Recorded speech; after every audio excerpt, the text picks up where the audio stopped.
Breaking the rule of two when it comes to outdoor adventures, I ventured deeper into the woods located somewhere in the Rocky Mountains. I won't go into detail on the exact location.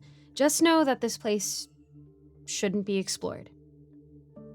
Luckily, I did see some nearby campers along my way, so I wasn't completely alone. Anyway, while I was venturing, I stumbled upon a cave I could see from off the side of the trail. Gazing at it, I noticed an old beat trail heading towards it. I glanced at my watch to see if I had enough time to explore it before sunset.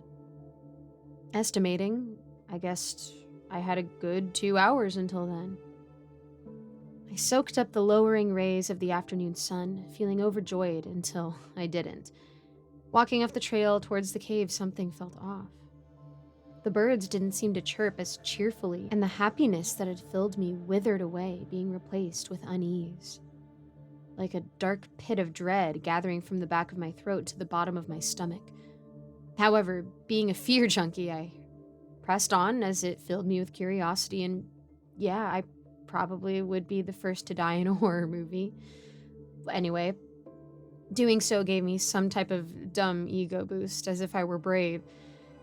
What I would encounter would wipe that all away, and the dark pit in my stomach would spread to every inch of my frame. I finally reached the entrance of the cave, and I noticed graffiti covering the outside of it while the cave itself was blocked by an iron gate. It must have been some old mine of some sort that the Forest Service blocked off for safety, which wasn't uncommon for this area, which is not too far from an old repurposed mining town. Some teens must have tagged it at some point. None of the graffiti was very interesting, but being tired from the hike, I sat on a small rock nearby while leaning my back on the side of the cave entrance. A stone-cold shiver snuck up my spine, causing me to lean forward and glance back. It felt like someone had shoved snow down my shirt, but it was dry, and the wall was nothing special. The eerie feeling grew even more to the point my bravery wore off, so I stood up and was about to head out when I saw some carved words into the stone that had been covered by some graffiti, making them hard to make out. Squinting my eyes, I read, "Leave before it follows you."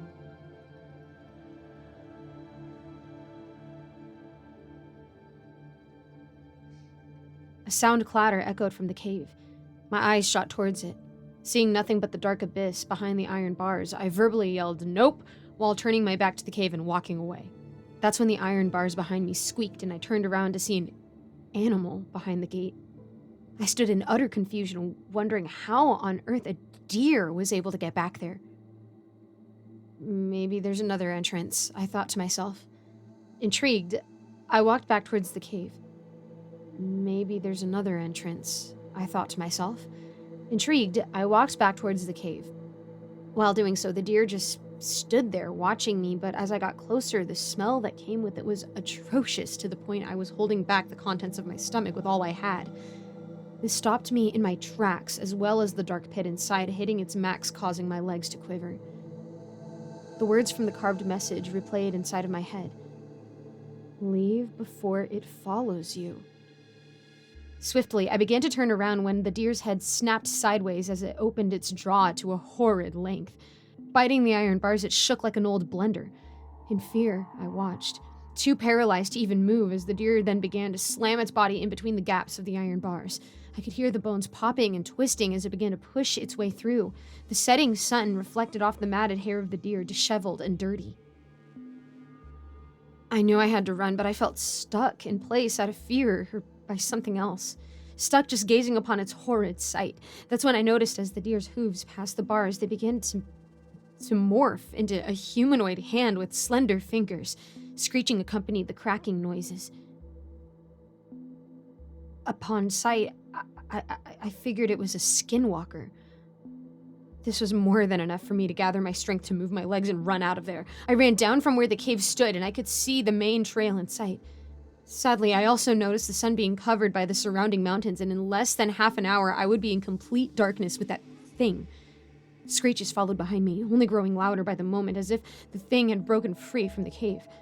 My back foot kicked a rock, which went directly under my front one, spraining my ankle and slamming my torso and chest into the dirt below.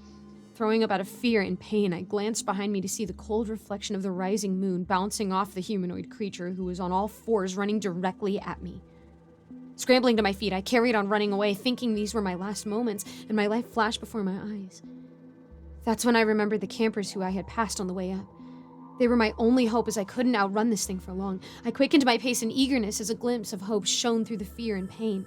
Their campfire flashed off in the pine trees in the distance. "Help!" I screamed, trying to get the campers' attention to see if the group of people would scare the beast off. Getting closer, I ran into their campsite, dirty, panting, and in pain. There were about 4 older guys who all stood there confused and in shock at the sight I posed in front of them.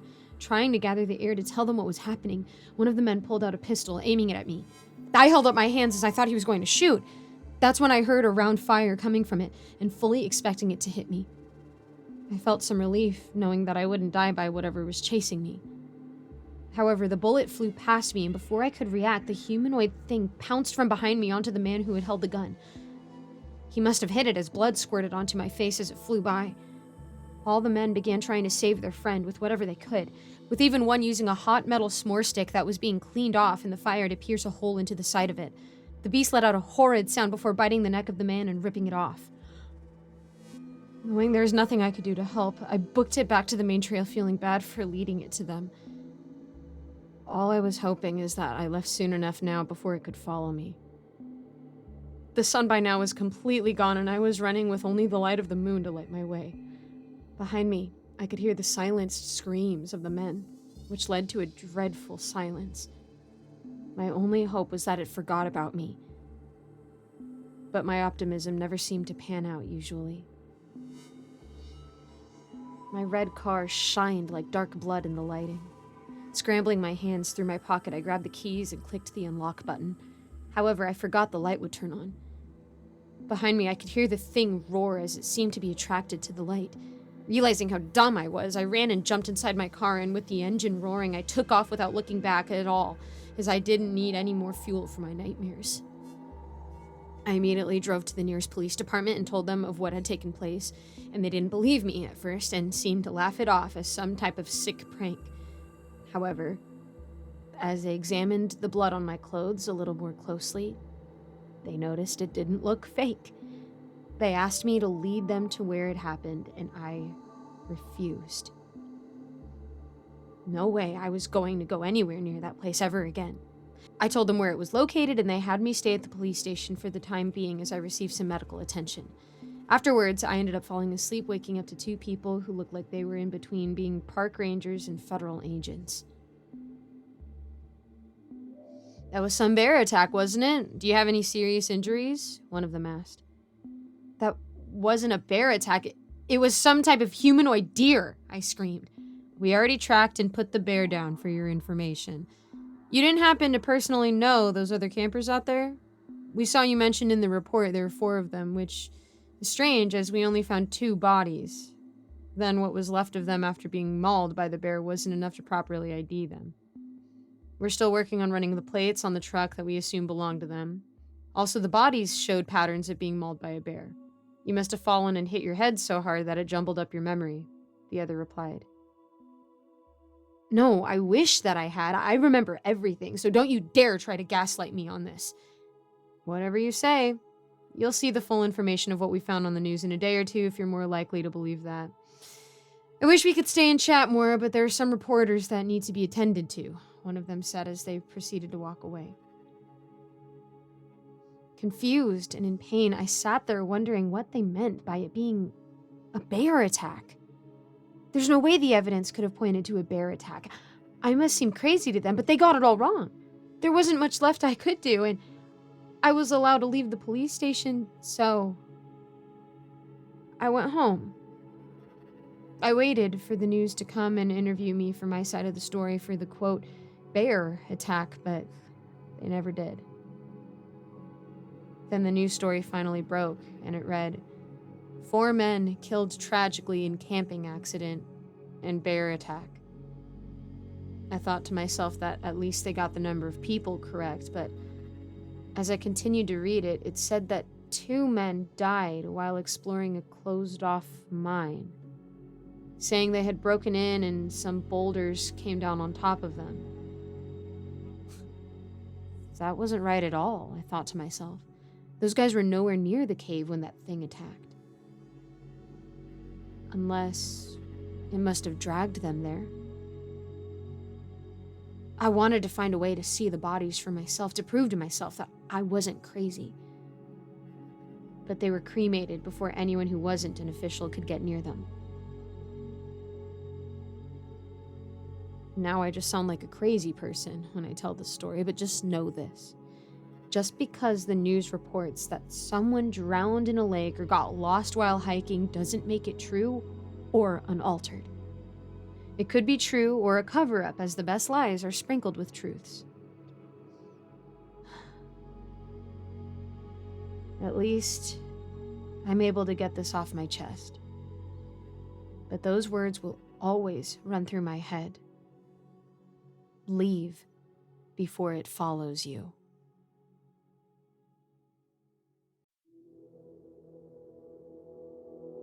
I first noticed it about 7 months ago. There's a small window above my kitchen sink overlooking my backyard. My morning routine always includes washing my coffee mug and watching the birds chirp the morning into being as a coffee machine produces a fresh pot.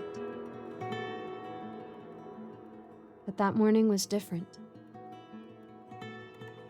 As I watched the birds flapping around aimlessly, something caught my attention through my peripheral vision. Something on my side of the windowsill. It was a tiny dot, not much bigger than a fly, squirming around a cloud of white silk. I initially thought it was a gnat. My small windowsill plant and its corresponding humidity often attracts small critters. I neared my nose to the white cloud and saw 8 tiny legs flailing around, adding to the misty web. Every morning in the following weeks and months included checking in on my new spider buddy as I washed my mug and waited for my coffee.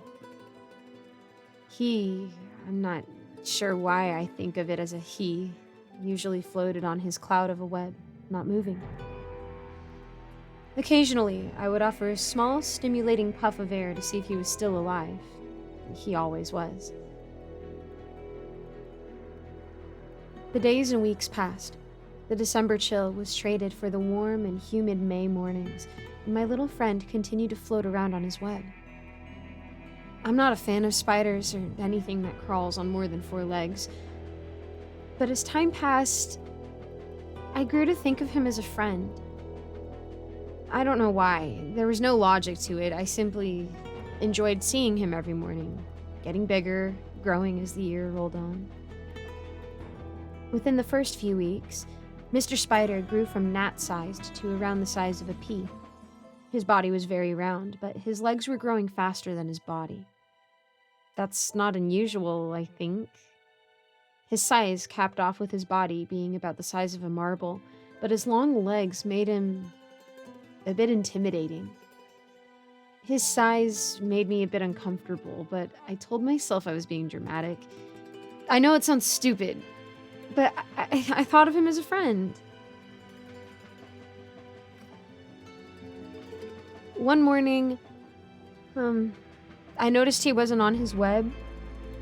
He was on the windowsill, his body drooping down with his legs making sharp upside-down V's.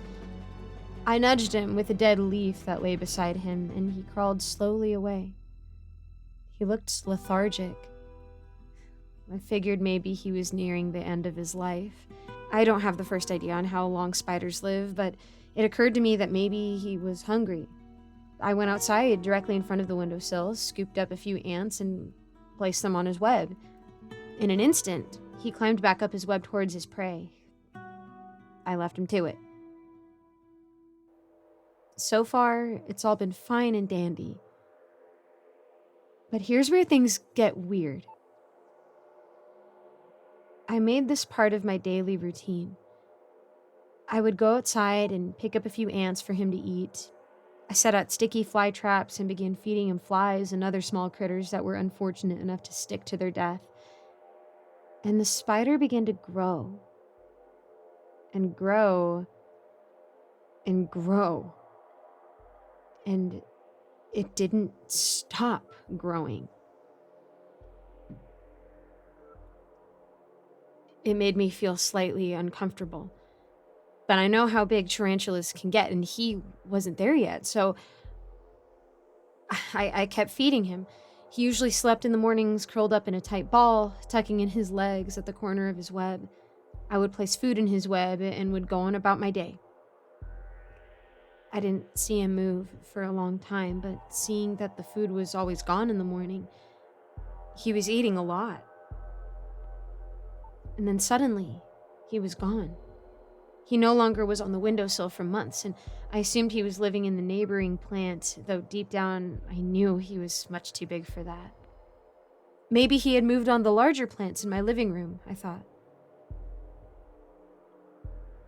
It wasn't until 3 days ago that I began to panic.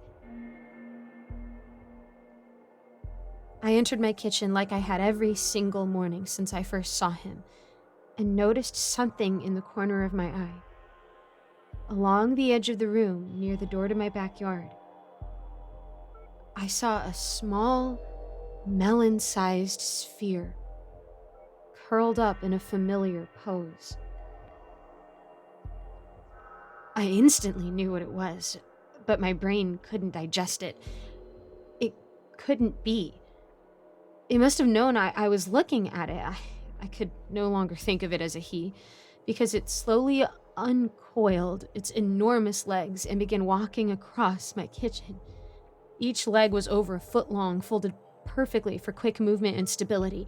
Its eyes were bulging and visible for the first time. Its movement startled me. That's an understatement, causing me to recoil back and knock down a cup. In return, my quick movement and clashing noise frightened him. In less than 3 seconds, it jumped 4 feet high onto my wall, climbed directly up, and went inside my AC vent, squeezing tightly to get through. That evening, a dead mouse appeared at the foot of my bed. It was wrapped in a small, silky pouch. Last night, another gift appeared. Something bigger and furrier. I think it's a dead squirrel. I don't know, and I don't care. I'm now unsure how to proceed. It lives in my air-conditioned vents and ducts. At night, I hear it crawling outside my bedroom, each leg causing a small tapping sound on my hardwood floor. Throughout the day, I feel like I am constantly being watched. Clearly, it thinks of me as a friend. But what happens when that changes? What happens when it develops an appetite for something bigger, and it approaches me while I sleep? Oh, weird and stupid side of me has grown fond of it, almost considering it like a roommate. But on the other hand, clearly this is a mutated animal. Spiders don't grow that size, and if push comes to shove, I do not want him around if things go south. Is it venomous? Does that even matter, seeing that it could probably kill me without much effort? It's too quick for me to catch, and even if I try, I don't want to anger it. What should I do?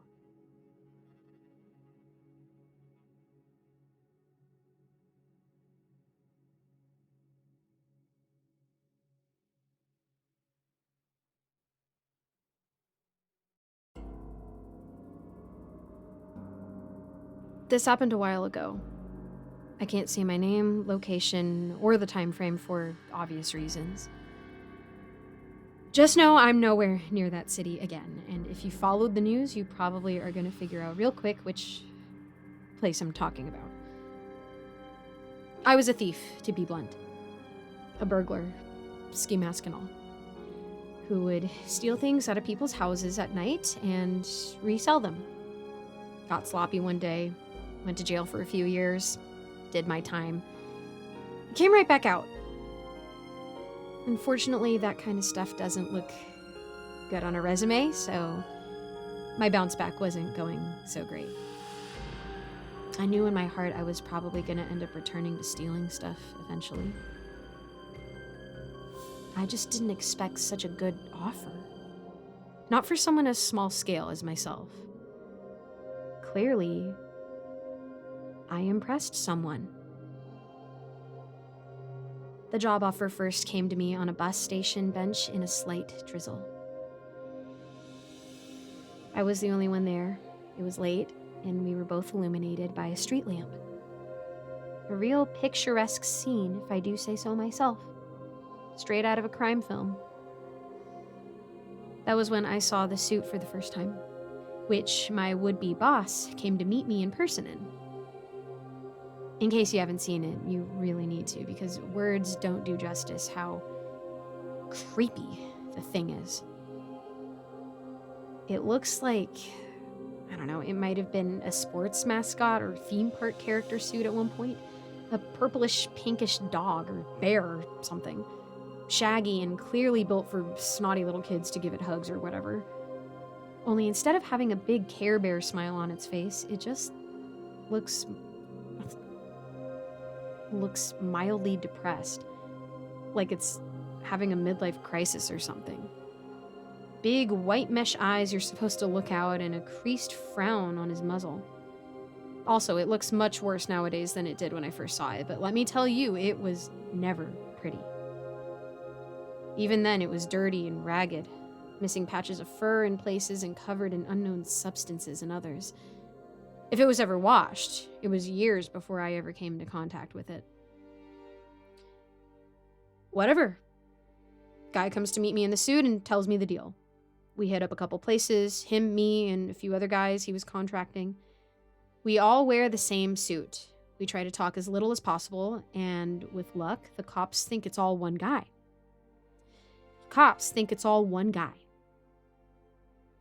He basically admits to my face, it's a herd mentality. If one of us gets caught, they close the case and the rest of us take what we've got and bounce. Brutal, but each of us was thinking the same thing. Hey, at least it probably won't be me, right? Of course it was me. That's why I'm writing this. You figured that part out already. I also never met any of the other people working for him before you ask. All normal people like me, I'm sure. I don't want to wear the thing. But even I have to admit it's a pretty good plan. Never really heard anything like it off the top of my head. So I agreed. Here's how it would work. I'd get a call on a day telling me to meet him somewhere, often a parking garage or back lot of a gas station, the drug dealer, usual suspects. The boss had a deep, gravelly voice, but always sounded weirdly calm, like almost bored. Never once threatened me or told me I had 24 hours or whatever. Basically, his voice matched the face on the suit. He'd tell me what we were hitting, what to bring, where to bounce when you were done, where to stash the suit. And the whole time, of course, he was wearing it. I never brought it up, but it was pretty clear this guy didn't want me to know who he was. I speculated, of course. Had my own pet theories about who was rich and stupid enough to do this Scooby-Doo villain shtick. Rich because, remember, he's really not getting much after all the cuts he has to make for the team members. A lot of people had a lot of irons in the fire for even a single job, not just the guy in the suit. I'm cruising. It's not bad for a bit. I'm not raking in hundreds and thousands, but it's not middling pennies either. Enough to keep the landlord off my back. And I hide the remainder as a rainy day fund. Every once in a while, I'd turn on the TV and find out about a suit job I hadn't been told about, which was fine by me, because I was still making money and nobody was looking for me specifically. I'm a bit lanky, and the suit's padded to look like a real bodybuilder must be under there. I'm way above suspicion. I also see a few of the jobs I'm not involved in include grabbing weapons. Nothing heavy duty, but, stuff from rifle stores and the like. Keep that in mind. Anyway, the whole time I'm wondering who it is, but I honestly don't care enough to actually look into it and jeopardize my cushy opportunity. I'll probably never get handled like this again in my life. Obviously, that changed one day. I came to where I'm supposed to pick up the suit, an old apartment building that had been vacated ages back and was meant to be torn down soon. I come to the room he specified, and I guess I got there a little early because he was still there. Every other time he's dipped before I got there, and I assumed he was leaving it there days in advance. Every other time he's dipped before I get there, and I assumed he was leaving it there days in advance. Hours, at least, to avoid running the risk of, this happening. Here's where I tell you I saw his face, and he was a Quasimodo, right? Super disfigured, a terrifying zombie of a man. Nah. All I saw was him bending over, pulling the head off. And he was hunched over so low, I couldn't even see his real head. I quickly ducked out because screw that, I'm not even gonna risk getting a target painted on my back. Waited outside, listening for someone to leave. Nobody did. I waited as long as I could without screwing up our schedule. In case you've never played a video game, getting in and out with your haul quickly is important in heights, especially. In case you've never played a video game, getting in and out with your haul quickly is important in heists, especially when you're as conspicuous as a giant purple bear. And then went in. There was the suit, sitting on the floor for me. No obvious exits. Whoever was in the suit vanished into the wind. Poof. Whatever. I don't have time to worry about it. I grabbed the suit and did the job. That wasn't my last one for him. The next one was.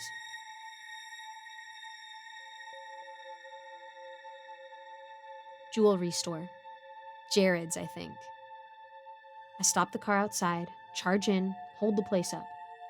Only one other guy in there buying jewelry for someone. He goes down on the ground the same as the rest. Only thing is, when I'm holding up the girl at the register to empty the money she's got, I hear a buzz. I turn around, and he has the biggest oh crap look on his face, holding his phone right next to his head on the ground. This dude was smart enough to stealthily call the cops while I wasn't looking, and stupid enough to not turn off his stupid vibrate. I took a moment to think of what to do, whether I should ditch completely or just snatch his phone and put some more hustle into my step. I didn't have time to decide. The suit shot him. I know. I've explained it 1,000 times. No one ever believes me. I cannot stress it enough. The suit shot him. I didn't move my arm. The heavy suit arm swung up independently, taking me with it. The fingers clenched around the handgun.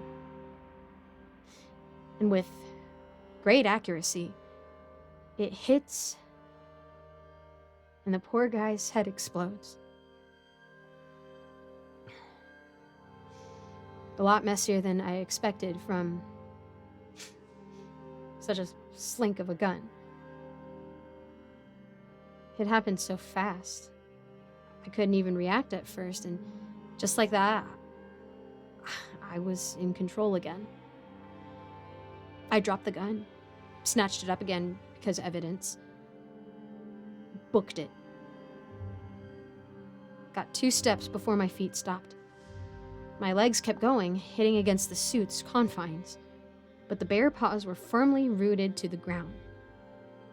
Now that I had finally put 2 and 2 together, I realized I was stuck in the most idiotic, fuzzy Iron Maiden ever devised. And I was terrified, out of my mind. The suit stepped back. I had lost my breath and was too busy. I couldn't say a word. So it probably looked like I had just had a sudden change of heart about leaving. Lifted the gun again. Unsurprisingly, The girl complied, and I left of my own volition with a full bag, and then got grabbed by the cops on the drive back. I didn't even try to resist arrest. I only requested, once they pulled me out of the suit, that I be celled far away from it. I don't think they listened. Their loss, unfortunately. Because after a while spent in the holding cell, only dimly aware that the suit had been taken into evidence, I heard a gunshot, and the door opened again. The suit stood in the door. He still didn't threaten me. He didn't say a word. He just walked up to me, dropped the gun in my hand,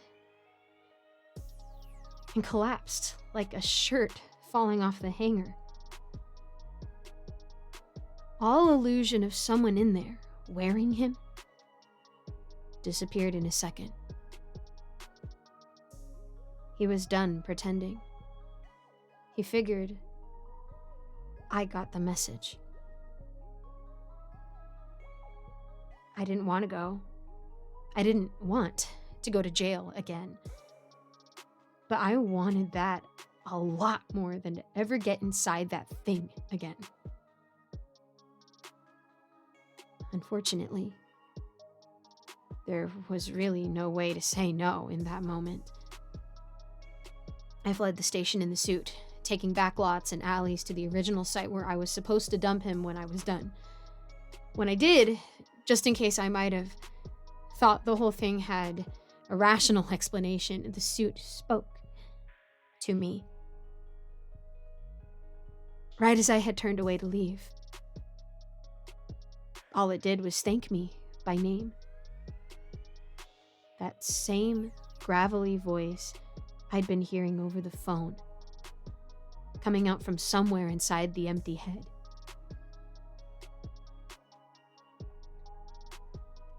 I fled to a place safer than my house. You're sure I deadlocked it. That's not the end of the story. The part everyone knows is next, the very next day. The suited freak's attack on the family which shall not be named. A family of the Scorsese Godfather type, except less Italian from what I remember of them. The group with the biggest control over drug and weapon trade in the area, manned by the huge jerk I had spent a good portion of my life trying not to meet. How he disappeared and was replaced with a new guy. And you'll never guess what outfit the new guy was never seen outside of. I got out of Dodge, grabbing my rainy day savings and only making one last call right before I chucked my phone off a bridge. I had a friend with some connections to that group, and I asked if he knew what had happened specifically. My accounting is third hand. I don't know if it's true. I don't know why I wouldn't believe it at this point. According to him, Suit Freak attacked the family's house out of nowhere, using all the weapons he had stocked up. Every bullet without budging. Punches or rifle smacks were even more useless. In about an hour, he tore through every bodyguard until he reached the head in his bedroom. The recounter supposedly only survived by playing dead and happened to catch what happened next sideways on the floor, surrounded by his dead mates. Suit Freak came up to the patriarch in his bed, took his own head off. The family's adult son was inside. They didn't know if he had been alive inside there before the attack, but he had taken every single bullet fired at the bear personally. Suit Freak let his father stay alive just long enough to see what had been done, how he had won his victory, and then shot him in the head without a word. Suit's still the most prolific criminal over there now. Police still haven't figured out how to catch him. They're even fairly certain he's been using his new resources to make duplicate suits to carrying out multiple jobs at the same time. I doubt any of them are like he is. Or, at least I sure hope not. Because if that thing can reproduce, we might as well just give up now. I suspect I know his worst case scenario plan for if he's ever caught. Hide someone's body inside himself again beforehand. Some prolific criminal he can pin it all on. Let them think they shot and killed him, and then go into hiding. The same plan he had when I worked for him, only without bothering to get the corpse's consent anymore. And there are so many places, I imagine, an inanimate costume can fly under the radar.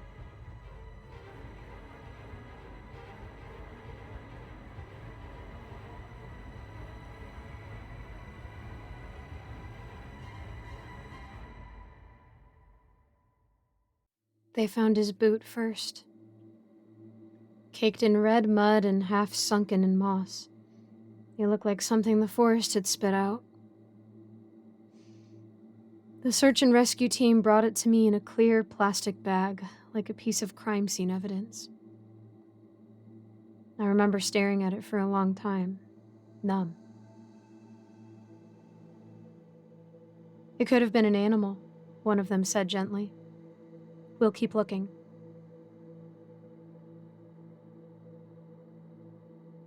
They never found the rest of him.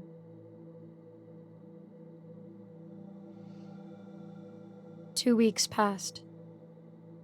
I mourned him like he was dead. Screamed into the woods, smashed plates, tried to picture life after Colin.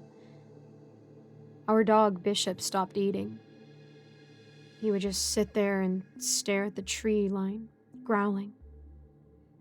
One night, I woke up to find him pacing the bedroom, whining like he was trying to warn me.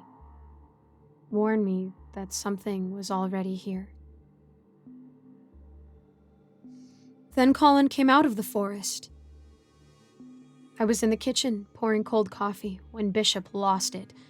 Growling, hair on end, the kind of growl that comes from something ancient and buried deep. I ran outside and there he was. My husband, standing at the forest's edge, thin, caked in mud, smiling. He didn't say a word. I ran to him, hugged him. He was freezing, silent.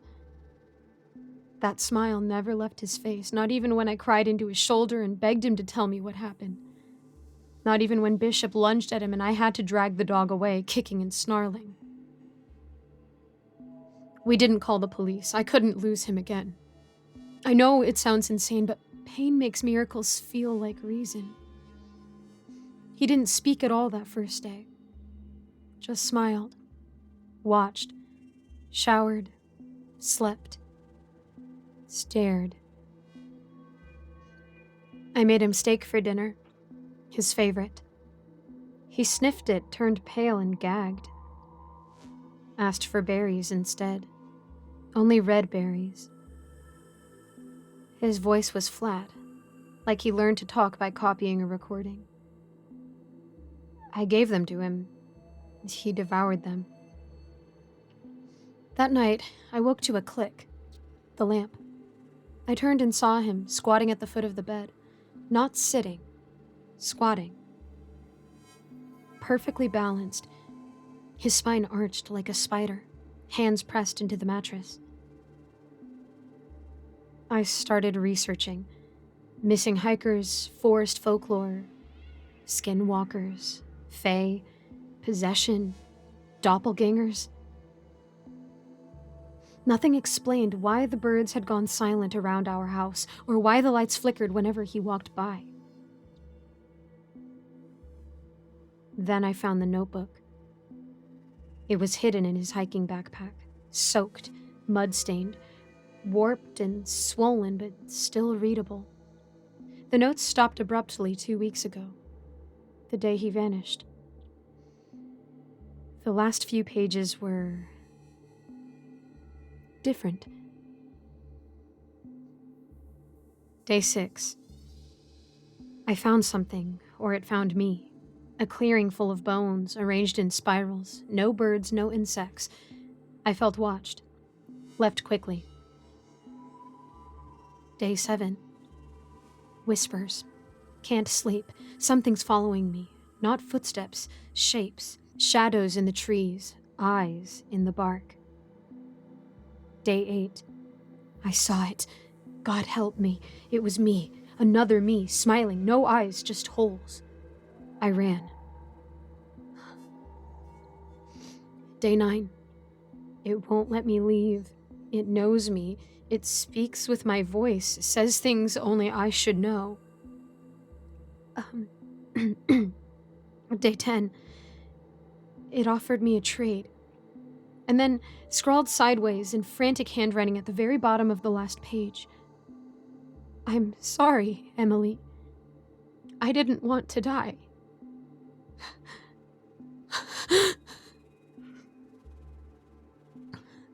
My blood turned to ice.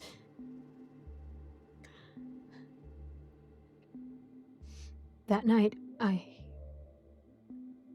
confronted him. Or it. Where's my husband? I asked. He blinked. I'm right here, he said, looking confused. Don't you love me?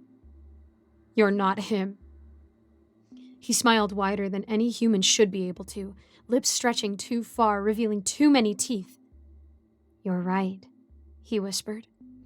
But I remember everything about him and about you. I wear him well, don't I? I ran. I locked myself in the guest room and cried into Bishop's fur. Outside the door, I heard him pacing the hallway, whispering, sometimes laughing, sometimes growling low, animal-like. At dawn, silence. He was gone. I should have left then, but I was stuck, chained to the house by fear. And a sick kind of hope. What if there was a way to bring Colin back? What if there was a ritual, a reversal, something? The next night I heard singing. From the forest. Not words, tones. Notes that vibrated in my bones. Bishop crawled under the bed and stayed there, trembling. I opened the window just a crack, and I saw them. Shapes. Not just Colin. Others. Pale, tall, smiling. Dancing between the trees. Twisting. Imitating. And I recognized them. My high school boyfriend. My dead sister. My mother. But none of them were real. And then I saw him. Or what had once been Colin. He saw me too. Tilted his head and waved. I slammed the window shut. In the morning, I drove into town. Found a woman who ran an herb shop, ancient as dust, part Mi'kmaq. I told her everything. She didn't even blink. You didn't bury his clothes, did you? What? They took his name, his skin. You left the door open, dear. You fed it. I didn't know. They never just take someone, she said. They offer a choice. The forest doesn't waste. It recycles. And it's always hungry. Can I stop it? Bring him back? No. But you can starve it. That night, I left the door open again. Candles, salt, meat. His favorite song playing softly on the radio. A trail leading from the forest to our bedroom. A trap, but backwards. He mocked it. I crouched again at the edge of the bed. Do you forgive me? He asked. I nodded. Slowly, my hand slipped beneath the sheets, wrapping around the iron rod hidden there. "I missed you," he whispered. I waited, let him move closer, let him whisper about how my skin still smelled the same. Let him reach out with those pale, stretching fingers. Then I struck. The rod drove through his shoulder. He screamed, a sound not made for human lungs, raw, animal, unholy. And then his face opened. Not torn, split like something inside was trying to claw its way out of Colin's mask. I ran as fast as I could, locked the bedroom, hid in the attic. He howled, the whole house shook. And then came silence.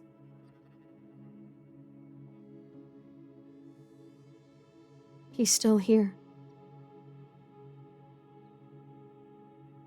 Some nights I hear him just outside the attic door.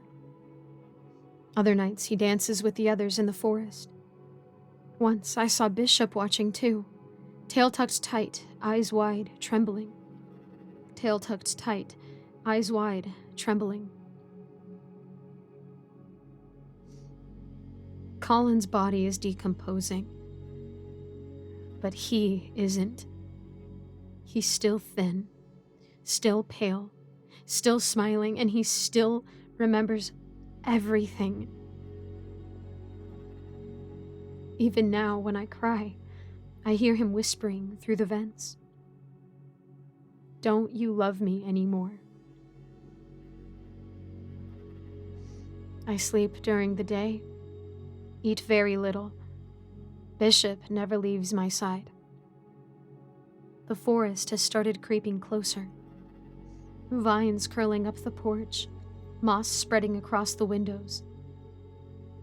They want me to open the door again, but I won't. I've learned something lives in those woods, something worse than death. And sometimes it wears the face of the person you love most.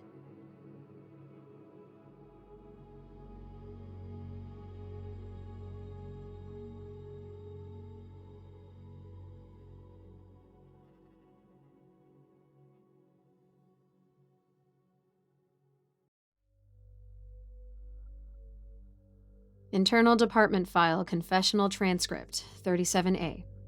Clergy Consultant, redacted. Subject, Type 7, The Wailing Heart. Status, contained. Level 3 Psychological Observation Date, redacted.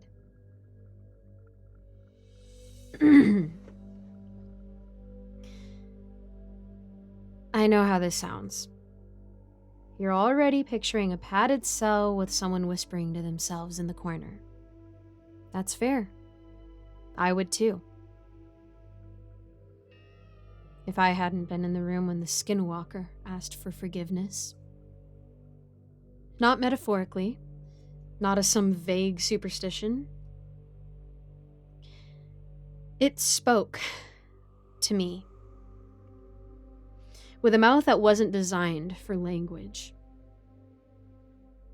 I'm not a priest, not officially. I used to be. Catholic seminary dropout, class of 2008.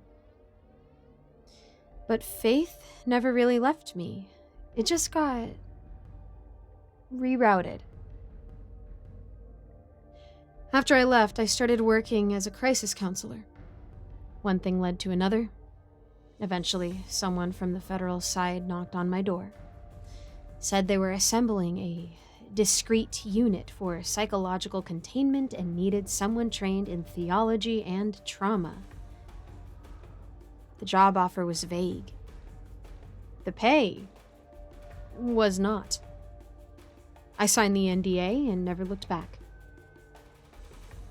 My official title is Clergy Consultant for Type 7 Interactions. Internally, they just call us Sin Eaters.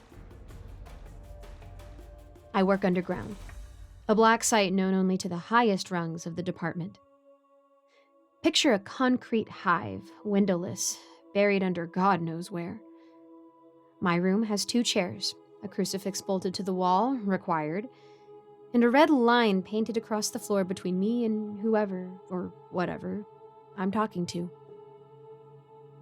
They bring them in one at a time, shackled, sedated, sometimes bound in chains that rattle like old bones. Most don't speak. Some scream. A few cry. And on rare occasions, one will ask to confess. They never lie. Last Tuesday, they wheeled in a subject I hadn't seen before. Type humanoid cervid hybrid. Alias, the Wailing Heart. Origin, Appalachian Exclusion Zone. Containment breach history, redacted. Speech capacity, limited, mimicry possible. It stood 8 feet tall, thin, malnourished almost, but the skin was taut like leather over muscle. Antlers twisted out from its skull like black branches burned in a fire. And its eyes, there were too many. Not just 2, but several, blinking out of sync across its face. It had no mouth. Not at first. Then it grew one. And it whispered, "Forgive me, Father, for I have seen what comes after the end." I was trained for this. I've listened to abominations wail about the sins of forgotten civilizations. I've been told of feast rituals, dark places under rivers, even ancient names whispered by the wind. I can handle all that. But something about this one. The lights dimmed when it spoke. The wall began to sweat. My skin crawled with a sensation like static and fingers beneath it. I did not mean to listen, it rasped. But I did. It spoke from the blind side of heaven, and now I cannot forget. Its voice shifted, deepened, became many voices at once, all saying the same thing. They are coming back to take their silence.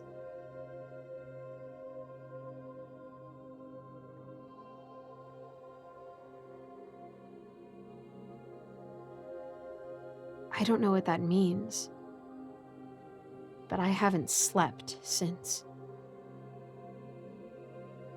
I asked who they were. Its head jerked violently, like something yanked it from behind. Then it whispered, "The ones who walked the garden before man. You buried them in story, you chained them in myth.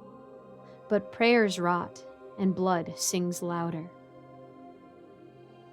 The heart didn't blink, any of its eyes.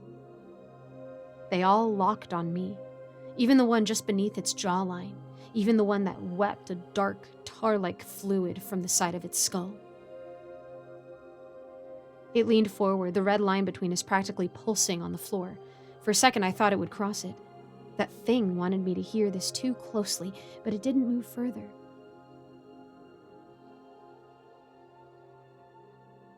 Just opened that stitched-together mouth and spoke again. "The end isn't fire or flood. Not this time. The end is remembering." I asked it what it meant. I kept my voice calm, steady, my notes from training running through my head like a litany. Establish dominance through stillness. Keep it talking. Focus on the logic of the confession, not the content. But there was no logic to this. "There is a song written in the meat of all things," it said. "You sang it once, before language, before names, and then you forgot." Its fingers, too long, too many joints, flexed like claws against the cuffs binding it to the chair. It didn't struggle. It didn't need to. "I heard the song," it hissed. I heard it beneath the roots, where the first clay bled. It was never meant for ears. I bled from mine for days. I still do, inside. I noticed then the faint trail of black along the sides of its neck, like dried blood, cracked, layered. "There is something under your faith, Father," it said in a softer, almost childlike voice. "And it remembers you." The lights went out, just for a second, long enough for me to hear it move. Only it hadn't. When the emergency fluorescence kicked on, the thing was still there, staring, smiling. Its mouth hadn't stopped moving. I checked the tape later. It only spoke 39 words aloud, but the tape caught hundreds of whispers layered underneath its voice. Words in languages I've never heard and don't want to understand. Even the audio engineer flagged the frequencies as non-human cognitive patterns.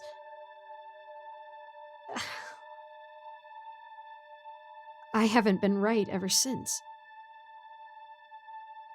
That night, I dreamed in static. I stood in a desert made of salt and bone with something vast watching me from behind the stars. I couldn't move. I couldn't even scream. My body was stuck in a cruciform pose, arms splayed outward, held by invisible force. The heart stood at the edge of the desert, far away, still speaking. The sky rippled open, and a black limb reached down, not from space, from behind it. Like it peeled reality away and slid through. When I woke up, I had nosebleeds for 3 days straight. 3 nights ago, I saw one of the other subjects watching me through the observation glass. It shouldn't have been aware. It's a type 3, no higher cognition, but it pressed its face against the reinforced window and whispered something with no mouth. I don't know how I heard it. I've been hearing a lot of things lately. I don't sleep anymore. Not fully. Not without the dream returning. The salt desert, the limb, the wailing heart's voice whispering from 1,000 throats. And I'm starting to see shapes in mirrors that aren't mine. There's something else. I didn't want to admit it, but I think I'm starting to understand the language on the tape. Just little pieces. Sounds that shouldn't make sense suddenly do. I wrote one of the words down last night in my sleep. I found the paper this morning beside my bed, written in charcoal from a fire I don't remember lighting. The word means unmaking.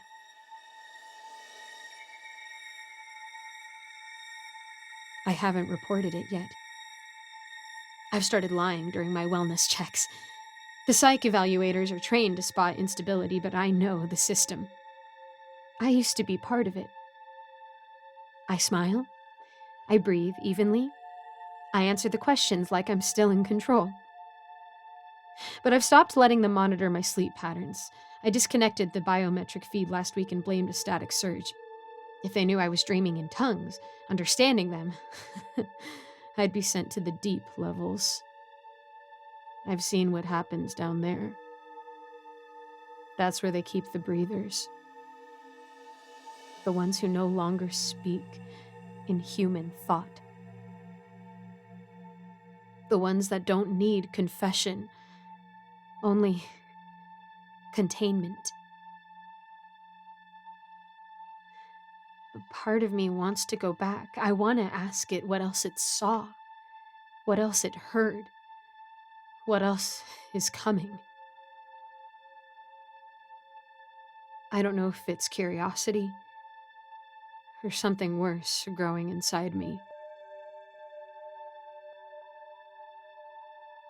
Either way, I'll write again, if it lets me.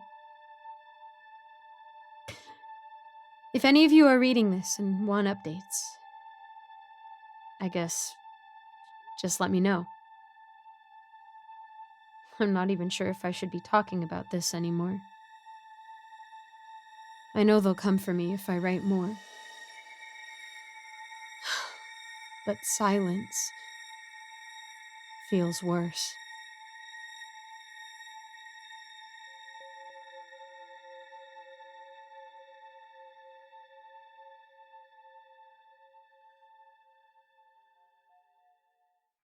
Thank you so much for making it to the end of this video.